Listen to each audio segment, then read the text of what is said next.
देखिए, सबसे पहले तो बहुजन मीडिया ही हमारा अपना मीडिया है। मैं बहुजन मीडिया के सभी साथियों का धन्यवाद देता हूं कि वो मेरे लाइव के बाद यहां से जय भीम, जय भारत, जय संविधान, जय भीम आर्मी, जय आज़ाद समाज पार्टी काशीराम।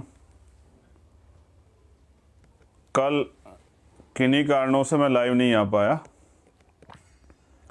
तो आज फिर 1 बजे मैंने रखा था कि लाइव आना है और लाइव आके पूरे देश में जो भीम आर्मी और आज़ाद समाज पार्टी कार्यकर्ता हैं उनको अपना संदेश ज़रूरी देना था। आप पूरे देश में जहाँ कहीं भी कोई घटना होती है, भीम आर्मी और आज़ाद समाज पार्टी के लोग बहुत मजबूती से संघर्ष करते हैं और आपकी बदौलत जो है देश के शोषित वंचित समाज में एक नई ऊर्जा और नई ताकत आ रही है, वो दिखाई भी देती है। देखिए, सबसे पहले तो बहुजन मीडिया ही हमारा अपना मीडिया है। मैं बहुजन मीडिया के सभी साथियों का धन्यवाद देता हूं कि वो मेरे लाइव के बाद यहाँ से इस वीडियो को दिखाते हैं, जो ज़्यादा से ज़्यादा लोगों तक ये बात चली जाती है। और आज भी देश में, जैसे मैं बिहार पे अगर चर्चा करूँ तो देश में ऐसे बहुत सारे गांव हैं जहाँ पर बिजली की सुविधा नहीं है, टीवी की सुविधा नहीं है, तो हमारे लोग मेन स्ट्रीम मीडिया के न्यूज़ चैनल नहीं देख पाते, लेकिन उनके यहाँ फ़ोन है तो यूट्यूब वो देख लेते हैं, तो हमारी बातें बहुत जल्दी वहाँ तक पहुँच जाती है। मैं सबसे पहले तो आज के लाइव में धन्यवाद देता हूँ भीम आर्मी और आज़ाद समाज पार्टी के सभी कार्यकर्ताओं का, पदाधिकारियों का, जो इतनी मेहनत से काम कर रहे हैं इस मूवमेंट को आगे बढ़ाने के लिए। परम पूजनीय बाबा साहब अम्बेडकर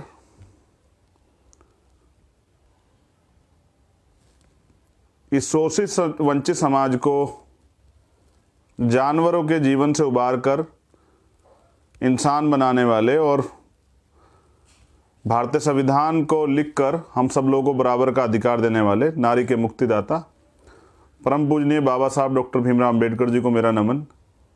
संत श्रोमणी सतगुरु रविदास जी महाराज, भगवान वाल्मीकि महाराज, गुरु नानक देव, संत कबीर, बाबा चौहरमल, जितने भी महापुरुष हुए हैं उनको मेरा क्रांतिकारी जय भीम, सतनाम। बहुजन समाज में जन्मे राष्ट्रपिता ज्योतिबा फूले, पेरियार साहब, पेरियार लल्लू यादव, संत गाडगे जी महाराज, गुरु नारायण स्वामी, माँ अहिल्याबाई होलकर, छत्रपति साहू जी महाराज, शिवाजी महाराज, शहीद भगत सिंह, शहीद उधम सिंह, बिहार के लेनिन कहे जाने वाले बाबू जगदेव प्रसाद कुशवाहा, जननायक कर्पूरी ठाकुर और अन्य भी महापुरुष हैं जिन्होंने बहुजन समाज को समय समय पर नए रास्ते दिए और अन्याय अत्याचार खिलाफ लड़ना सिखाया। जो आज हम लोग कर रहे हैं ये आज का काम नहीं है, लंबे समय से आज़ादी के बाद भी और आज़ादी से पहले भी हमारे महापुरुषों ने संघर्ष किया, बलिदान दिया, तब जाके ये आज़ादी हमें मिली है। मेरे आदर्श, मेरे गुरु और बहुजन समाज को राजनीतिक ताकत का एहसास कराने वाले महान संत मान्यवर साहब श्री काशीराम को नमन करते हुए आज का जो लाइव है, वो लाइव का उद्देश्य ये है कि आप तक जो चीज़ें नहीं पहुंच रही हैं वो पहुंच जाएं। पहली बात तो बुलंदशहर में कल रैली है, उत्तर प्रदेश के अंदर पहली रैली जो है, राजनीतिक रैली, वो होने जा रही है। वो बुलंदशहर में है, कल सुबह 10 बजे हमारे लोग वहाँ पहुँच रहे हैं। महत्वपूर्ण रैली है और हमेशा की तरह मुझे उम्मीद है कि जितना प्यार और आशीर्वाद बहुजन समाज ने मुझे दिया है वो कल भी जो है, जैसे पूरे देश में कहीं भी कोई रैली या आंदोलन होता है तो देखने को मिलता है, तो मुझे उम्मीद है कि कल वो बुलंदशहर में भी देखने को मिलेगा। जैसा बिहार के लोगों ने प्यार दिया, वो हजारों हजारों की संख्या में रैली में आते हैं। उसके साथ सबसे पहले जो मैंने मामला डाला है कैप्शन में, वो हाथरस का है। लगातार पीड़ित परिवार से हमारी बात होती रहती है। मेरी बात हुई थी अभी 2 दिन पहले भी हमारे एक जिम्मेदार साथी से, और उन्होंने मुझे एक अहम जानकारी दी, मुझे आपको जानकारी देना ज़रूरी है क्योंकि मीडिया का काम अब ख़त्म हो चुका है वहाँ। मीडिया अब उसे ज़्यादा नहीं दिखाएगी क्योंकि मीडिया आपकी है ही नहीं। तो बहुजन मीडिया और बहुजन समाज के कार्यकर्ता द्वारा वो जो है आपको दिखाई दे, बार बार वहाँ की जानकारी मिलती रहेगी क्योंकि मैं शोषित वंचित समाज की आवाज़ आपने मुझे बनाया है और मैं हर उस मुद्दे को उठाता हूँ जहाँ अन्याय अत्याचार होता है। हाथरस में अभी जानकारी ये मिली है कि पहले तो सरकारी नौकरी की अभी कोई व्यवस्था नहीं हुई है। उस परिवार को गांव से बाहर रहने के लिए जो आवास की मांग की गई थी वो भी अभी सरकार ने पूरी नहीं की है, अभी गांव में ही परिवार रह रहा है। तीसरी एक अहम जानकारी यह है कि 25 लाख रुपए के मुआवजे की सरकार ने बात की थी। जो SC/ST एक्ट में पहले से 8.5 लाख रुपए मुआवजा मिलता है, कंपनसेशन मिलता है एक्ट के अनुरूप, जिसमें सरकार कोई रोल नहीं है, उसी के साथ जोड़ के वो मुआवजा दिया गया है। और अभी हाल में जो मैं बताने जा रहा हूं आपको, ये जानकारी है कि वहां कोई मौजूदा SDM है, वो पीड़ित परिवार के पास 2 बार जा चुके हैं और उन्होंने पीड़ित परिवार को ये कहा है कि अगर आपको न्याय चाहिए तो वो पैसे हमें वापस लौटा दीजिए जो मुआवजे के सरकार ने आपको दिए। आप पूरी ईमानदारी से इस बात को सोचें और महसूस करें कि ये क्या इस सरकार में न्याय सुनिश्चित है, ये सरकार न्याय दे पाएगी? जिसके अधिकारी कर्मचारी पहले DM जाके परिवार को धमका रहा था और अब कोई SDM है, शायद महिला SDM है, वो जाकर परिवार को ये कहते हैं कि अगर आपको न्याय चाहिए तो वो जो आर्थिक मदद सरकार ने आपको की है वो लौटा दीजिए, क्योंकि आपको सिर्फ न्याय चाहिए। सरकार की मदद जो है जो सरकार ने दी थी आप लौटा दीजिए। किसके इशारे पे किया जा रहा है? क्योंकि पीड़ित परिवार अभी भी सुरक्षा में रह रहा है। परिवार अगर उनसे मांग करता है कि कोई सामान हमें लाना है, इसकी व्यवस्था करा दी, तो प्रशासन के लोग कह रहे हैं कि अब आप आम जिंदगी जीजिए जैसे पहले जीते थे, यानी कि दोबारा से जो है आप अपनी उन्हीं आदतों को ताज़ा कीजिए जिस आदतों में आप रहते थे, जो आपके साथ यहाँ पहले होता था, वैसे आपको अपना जीवन जीना पड़ेगा। और मैंने मांग की थी कि उस परिवार को वहाँ से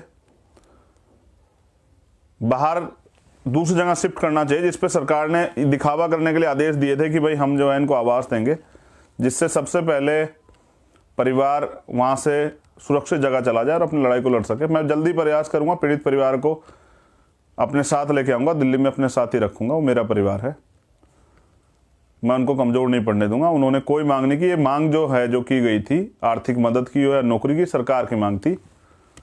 और ऐसे अधिकारी कर्मचारियों को भी उसमें कहना चाहता हूं कि याद रखिए जनाब, सरकार बदलती रहती है। 2022 में आज़ाद समाज पार्टी की सरकार वहाँ बनेगी और सारे अधिकारी कर्मचारी वहीं रहेंगे। हमारे लोगों का सरकार के इशारे पर शोषण करने वाले अधिकारी कर्मचारी ये याद रखें कि जब सरकार बदलेगी तो जो अन्याय आप कर रहे हैं उसका सामना आपको करना पड़ेगा, और उस अन्याय को करने पे का जो कानूनन अपराध आप कर रहे हैं उसकी सज़ा आपको ज़रूर मिलेगी। ये मेरा अपने उस परिवार से और पूरे देश के बहुजन समाज के लोगों से वादा है। और जो मैंने आज तक वादा किया, मेरी सबसे बड़ी ताकत है कि मैंने कभी उस वादे को कमज़ोर नहीं पड़ने दिया। आपके उस वादे पे मैं खरा उतरा हूँ और आगे भी उतर रहूँगा। मेरे खून में बहुजन समाज और अपने महापुरुषों का मिशन बहता है। मैं अपने समाज के लिए कुछ भी कर सकता हूँ। पूरा बहुजन समाज मेरा परिवार है। दूसरी, ये मैंने आपको हाथरस की जानकारी इसलिए दी कि आपको जानकारी हो जाए कि हाथरस में क्या हो रहा है।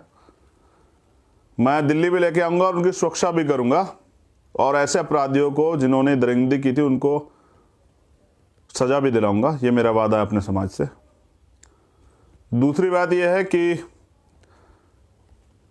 बिहार में भी इलेक्शन चल रहा है, मैं बिहार में घूम रहा हूं। मैं बस आज़ाद समाज पार्टी और भीम आर्मी में कार्यकर्ताओं को कुछ कहना चाहता हूं।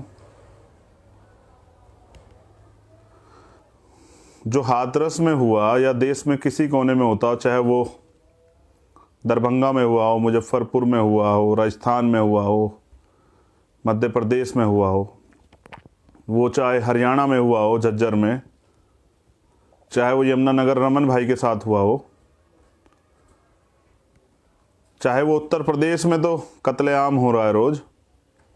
उत्तर प्रदेश के मुख्यमंत्री बिहार में जाके वोट मांग रहे थे, कह के कि उत्तर प्रदेश के सुशासन पे वोट दे दीजिए। यानी कि वो चाहते हैं कि बिहार में दोबारा से उनकी सरकार आ जाए, भारतीय जनता पार्टी सरकार। वो हमारे लोगों का कत्लेआम जैसे यूपी में कर रहे हैं ऐसे वहाँ कर पाए। वहाँ तो बहुजन समाज के लोग थोड़े सक्रिय हैं, जागरूक हैं, आपस में भाईचारा है, तो इस वजह से ज़्यादा अत्याचार नहीं अभी सरकार वहाँ कर पाती। लेकिन अत्याचार तो होते हैं, बंगाल हो या बिहार हो या असम हो या उड़ीसा हो, छत्तीसगढ़ हो, गुजरात हो, महाराष्ट्र हो, अत्याचार तो सभी जगह होता है। कर्नाटक, केरल हो, सब जगह होता है। सब जगह से खबरें आती हैं, हम सब जगह खबरें देखते भी हैं। बड़े गौर से सुनिएगा, मैं आपकी आवाज़ हूँ, आपके लिए रास्ता बनाना और उस रास्ते पे आपकी सुरक्षा करना मेरी जिम्मेदारी है।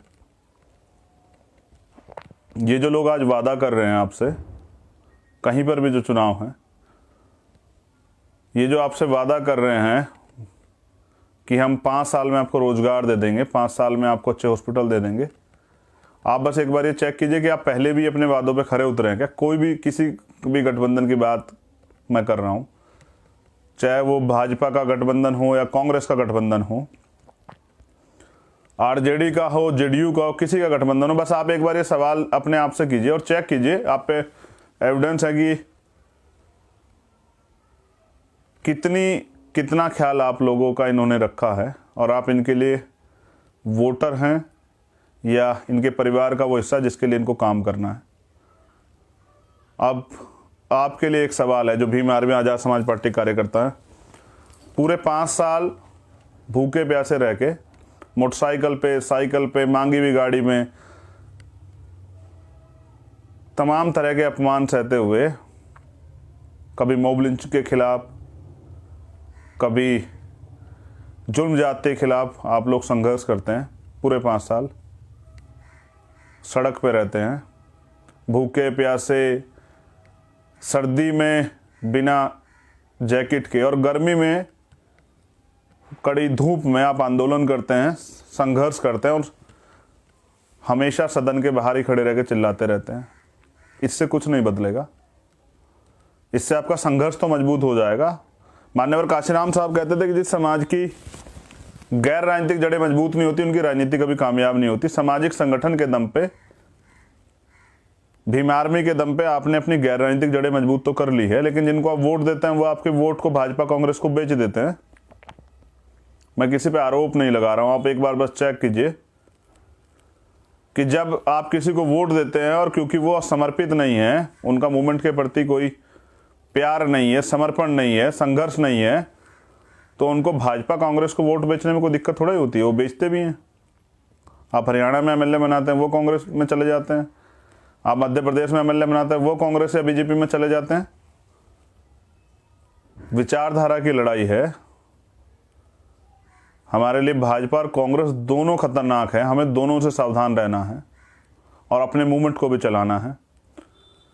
मेरी सबसे बड़ी ताकत आप लोग हैं। मैंने जैसा कहा कि आप 5 साल भूखे प्यासे रह के सर्दी, गर्मी, बरसात की परवाह ना करते हुए संघर्ष करते हैं, और जब मौका मिलता है आपको ईमानदार लोगों को सदन में भेजने का, अपने लोगों को सदन भेजने का, खुद सदन में जाने का, तब आप चूक कर जाते हैं। इसी वजह से बहुजन समाज शासक नहीं बना। मैं आपका ध्यान आकर्षित करता हूं कि SC ST के 131 MP अभी बैठे हैं सदन में अन्य पार्टियों से। अगर वो सारे एकजुट हो जाएं तो मुझे नहीं लगता कि कोई भी कानून आपके खिलाफ बन सकता है। लेकिन यहाँ CNPR जैसे काले कानून बनते हैं, या किसानों के खिलाफ अध्यादेश आते हैं, किसान विरोधी अध्यादेश, या मजदूरों के खिलाफ कानून बनते हैं, या पूंजीपतियों के पक्ष में कानून बनते हैं, सरकार पूंजीपतियों के पक्ष में खड़ी हो जाती है, या आरक्षण के खिलाफ कानून बनते हैं, जो काम इनसे नहीं होता वो कोर्ट से करवा लेते। मैं आपसे जानना चाहता हूं, क्या कांग्रेस और भाजपा आपके अधिकारों की सुरक्षा करेगी? आप अपने सुरक्षा अधिकारों की सुरक्षा स्वयं करेंगे? आपको ये सोचना पड़ेगा कि जो लोग आपके आरक्षण के खिलाफ हैं, जो आपके SC ST एक्ट के खिलाफ हैं, जो आपके अधिकारों के खिलाफ हैं, जो आपके तन पर अच्छे कपड़े और मुंह पर मूछें नहीं देख सकते हैं, जो आपको घोड़ी पे चढ़ता देखता, वो क्या आपका सदन में जाके भला करेंगे? मेरे ऊपर तमाम तरह के आरोप लगाए थे। कोई कहता है कि जी चंद्रशेखर भाई तो वहाँ जाके बिहार में किसी स्वर्ण जाति के व्यक्ति का प्रचार कर रहे हैं। मैं सिद्धांतों समझौता नहीं कर सकता हूँ। इन आरोप को लगाने से अच्छा है कि आप अपनी पार्टी के लिए बेहतर कार्य करें, तो हो सकता है आपकी पार्टी का भला हो जाए। या फिर आप साबित कीजिए मैं तो ईमानदार व्यक्ति हूँ, मैंने तो उत्तर प्रदेश के मुख्यमंत्री से भी कहा था जब उन्होंने 100 करोड़ की फंडिंग का आरोप लगाया और सब चीज़ें। मैंने कहा था अगर वो 1 लाख रुपए मेरे अकाउंट में साबित कर दे तो मैं आजीवन राजनीतिक संन्यास ले लूंगा, या 1 रुपए का आरोप तय कर दें तो मैं उस साबित कर दें तो मैं उस पर भी राजनीतिक संन्यास ले लूंगा, लेकिन आप इस्तीफा दे दें तो वो तो नहीं कर सकता है। अगर आप चाहते हैं कि आपने 5 साल जो मेहनत पैदा की है, मेहनत आपने की है, अगर उससे आप चाहत पैदा कर लें। मान्यवर काशीराम साहब एक नारा देते थे, एक सिद्धांत था उनका, वो कैडर में बताते, N × D × S, need, desire, strength. अगर आप जो जरूरत है कि हमारे लोग सदन में हों और आपके साथ जो जरूरत है उनको पूरा आप करना चाहते हैं, अपने सामाजिक परिवर्तन आप करना चाहते हैं, तो नीड जरूरत प्लस डिजायर यानी कि चाहत, अपने अंदर चाहत पैदा कीजिए कि हमें ना बिकने वाला समाज और ना बिकने वाले नेता बनाकर अपने वोट को बिकने नहीं देना है। वोट की ताकत को पहचानना है। वोट का अधिकार आपको बिकने के लिए नहीं मिला है, वोट का अधिकार आपको अपनी गुलामी से मुक्ति के लिए मिला है। यहाँ समता, समानता, बंधुत्व, भाईचारे को आगे बढ़ाने के लिए मिला है, बहुजनों के राज के लिए मिला है। और लास्ट स्ट्रेंथ, उससे ताकत का निर्माण कर लें। तो मुझे लगता है कि वो दिन दूर नहीं कि बहुजन समाज जो है शासक बन जाएगा, बहुजन समाज का राज आ जाएगा। बिहार में आपके पास मौका है। जिन्होंने पहले आपको धोखा दिया है वो इस बार भी आपको धोखा देंगे। पूरी हिम्मत से अगर आप पीडीए गठबंधन को वोट करते हैं, आजाद समाज पार्टी के कार्यकर्ताओं को, पदाधिकारियों को वोट करते हैं, प्रत्याशियों को वोट करते हैं, तो मुझे पूरा भरोसा है कि आने वाला कल जो है वो बहुजन राजनीति का सुनहरा कल होगा, जिसमें, क्योंकि आज तक हमारे लोगों ने संघर्ष किया और आप जानते हैं कि भीम आर्मी के लोग स्वाभिमान समझौता नहीं करते हैं। रात के 2 बजे या 4 बजे, धूप हो, बारिश हो या सर्दी हो, आप ये बुलाते हैं तो वो आते हैं और संघर्ष करते हैं। कितने मामले हैं इस 5-6 साल के भीम आर्मी के जीवन में? हजारों आंदोलन हैं, हजारों लोगों ने जेल काटी है, हजारों लोगों ने मुसीबतें झेली है, लाठियाँ खाई हैं, कुर्बानियाँ दी हमारे लोगों ने, तब भीम आर्मी बनी है। और आजाद समाज पार्टी अब इस देश में राज करने के लिए हम लोग आए हैं। हम लोग यहाँ गुलामी करने के लिए पैदा नहीं। और मैं आपको पूरी ईमानदार से इस बात को कहता हूँ, याद रखिए, ये देश हमारा है। बाबा साहब ने कहा था 21वीं सदी हमारी है। हम यहाँ राज करने के लिए पैदा हैं, किसी की चप्पल उठाने के लिए, किसी के चरणों में पड़कर राजनीति करने के लिए नहीं पैदा हुए, चाहे वो स्वर्ण हो या कोई और हो। आने वाला कल बहुजनों का है, फैसला आपका है। आपके पास बुलंदशहर भी उदाहरण है। आपको ये देखना है कि आपकी असली लड़ाई कौन लड़ रहा है। ये लड़ाई सिर्फ राजनीतिक सत्ता के लिए नहीं है, एक सामाजिक सत्ता, सामाजिक परिवर्तन का आंदोलन है जो अपने सिद्धांतों समझौता नहीं कर रहा है तमाम मुसीबतों के बाद भी। ये कारवा आगे बढ़ेगा क्योंकि इसे कारवे को आगे बढ़ाने के लिए तमाम लोगों ने संघर्ष किया है। ये भी याद रखा जाए, कुछ लोगों को गलत फहमियाँ हैं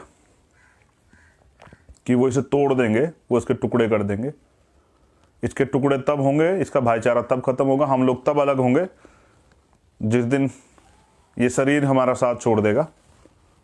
हम एक थे, हम एक हैं और हम एक रहेंगे। मेरी बहुत बहुत मंगल कामनाएं सब लोगों को। कल बुलंदशहर की रैली में आपसे मुलाकात होगी और 26 तारीख को मैं प्रयास करूंगा कि 26 तारीख को लाइव आके आपको बताऊं कि आपको आज़ाद समाज पार्टी को क्यों वोट करना है। क्योंकि 28 तारीख को पहला चरण है बिहार का और 3 तारीख को दूसरा चरण है और उपचुनाव पे भी वोटिंग है। मध्य प्रदेश में भी हम उपचुनाव लड़ रहे हैं और बड़ौदा में हमने समर्थन भी किया है। हरियाणा में हमने आज तक ये लड़ाई ईमानदार से लड़ी है। इस संघर्ष को आगे बढ़ाना, को ताकत देना, ये आपकी जिम्मेदारी है।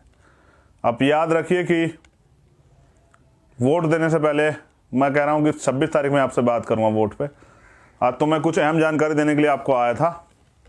मेरी बहुत बहुत मंगल कामनाएं। जहाँ भी जो प्रत्याशी लड़ रहा है वो प्रत्याशी नहीं लड़ रहा है, आपका भाई लड़ रहा है, चंद्रशेखर आज़ाद लड़ रहा है, भीम आर्मी लड़ रही है, आज़ाद समाज पार्टी लड़ रही है, बहुजनों का संघर्ष लड़ रहा है। बाबा साहब का सपना लड़ रहा है, माननीय काशीराम साहब का सपना लड़ रहा है, माननीय दीना भाना वाल्मीकि जी का सपना लड़ रहा है। अपने महापुरुषों के संघर्ष को याद कीजिए, कितना बलिदान देके उन्होंने आपको अधिकार दिए हैं। और अगर अब तक भी आप मैं स्पष्ट कर रहा हूँ, अगर अब तक भी आप लोग सत्ता में नहीं है, इसके लिए मैं जिम्मेदार नहीं हूँ, क्योंकि मैंने तो अब मोर्चा संभाला है। अब से पहले राजनीतिक रूप से मैं नहीं था। सामाजिक रूप से मेरी क्षमता ये है, मेरे नेतृत्व की क्षमता ये है कि पिछले 5 साल में गांव से बने एक संगठन को अंतर्राष्ट्रीय स्तर पर पहचान जो है मैंने और मेरे भाइयों ने दिलाई है, जिसके लिए उन्होंने अपने जीवन की परवाह नहीं की है, बिकना नहीं सीखा है, कभी स्वाभिमान समझौता नहीं किया है, कभी जेल मुकदमों से नहीं डरे हैं। और मेरी राजनीतिक नेतृत्व की जो ताकत है वो मैं आपको आने वाले कल में अपने साथियों के संघर्ष के बलबूते दिलाऊंगा। याद रखिए, इस देश में दलित समाज का जो युवा है वो बिकाऊ नहीं है।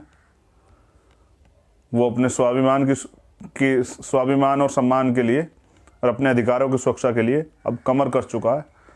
आने वाला कल कैसा होगा ये आप सब लोगों को पता लगेगा, लेकिन याद रखिए कि आने वाला कल बाबा साहब के सपनों का होगा और बाबा साहब के सपनों के लिए हम लोग संघर्ष करेंगे। जय भीम, जय भारत, जय संविधान। आप सब लोग अपना ख्याल रखें, आप सब लोग को मंगल हो। और जो लोग चुनाव में लगे हुए हैं, जो साथी मेरे भूखे प्यासे रह के मैं देखता रहता हूँ, दिन रात प्रचार करते हैं, याद रखिए आप आने वाले कल के इस समाज के, इस देश के नेता हैं, इस समाज के बेटे हैं, इस समाज के रखवाले हैं। और आपसे उम्मीद है और लोगों से उम्मीद नहीं है। जय भीम, जय भारत, जय संविधान, जय भीम आर्मी, जय आजाद समाज पार्टी।